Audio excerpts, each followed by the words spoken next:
Well, in our previous sessions, we have covered probably what has been going on in the past in terms of tourism industry and what has been going on currently. So my next question for you is that how do we look at the future? What the future looks like? So now we are moving to smart tourism and smart cities, smart societies. So I was very interested in your comments made in your session that eventually people will be paid to travel. Traveling around the world, tourism industry will become part of their job. What do you mean by that, Nopposite? Now for the technology people, now we're talking about the basic universal income for the citizen of the country, especially the technology country. In the past couple of centuries, we struggling about the productivity improvement by the technology. But today the technology go beyond, like internet, like artificial intelligence or robot, very cost effective. And in such a country like Japan or Norway, even China in the future, Korea, China, they have technology that can produce surplus to their citizens.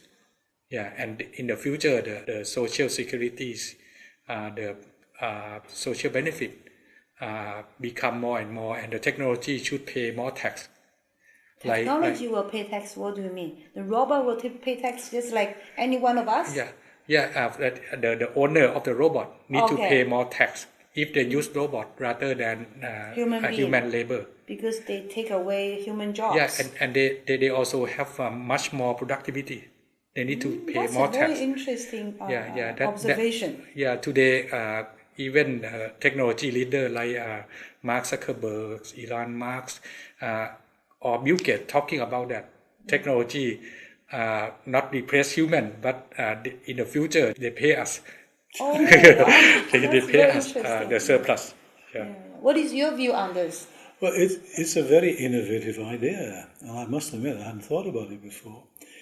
But there's no doubt about it that one of the things that you feature in any global tourism is what we call grey tourism. The grey tourism, very much like the colour of my hair, is a system where people usually have a safety net, and the safety net is a pension. And more people are benefiting from health care, health schemes.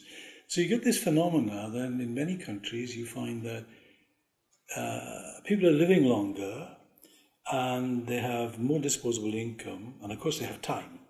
Those three things together means they're one of the interesting types of tourists because they can travel at any time.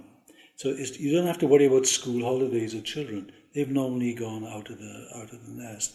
I think the thing that Professor Nopposite makes is quite an interesting one, that you simply cannot have a situation where a mass amount of your citizens are unemployed. So one of the big challenges, again, a policy issue for government, is if we are finding displacement because of technological growth, then we have to somehow evolve a system of offering financial support to those people in those situations. And that is where probably you're going to find, in some cases anyway, more and more people being able to travel because A, they have ultimate leisure because they're not working. They have some income which would allow them to travel. Thirdly, because of the combination of things like low airfares, cheap off-peak pricing in trains and various things, all these things come together to facilitate travel. And there's one thing that most people enjoy right throughout their life is the opportunity to travel. So it's an interesting idea because I've never thought about it before, let me admit. But I see its potential, but I also see its challenge to a government to develop such a scheme because government just doesn't have endless money. Where's the money coming from? Maybe the idea of, a robotics tax as managed. So if we were able to charge the more tax through this technology advancement, meaning it is even, more facilitating for people to travel, right? They have more income, and then probably have more free time. Well, it changes the life-work balance. That's essentially what it does. And the leisure time comes earlier in your life than it would normally come under the usual traditional scheme. I mean, you're absolutely right. I mean, work has been revolutionized, like it or not.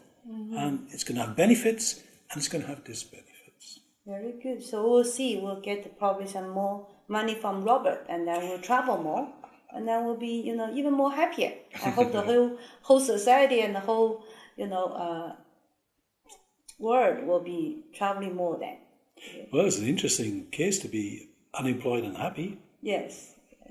Once again, thank you very much for your contribution to our very first online course on the global tourism development trends.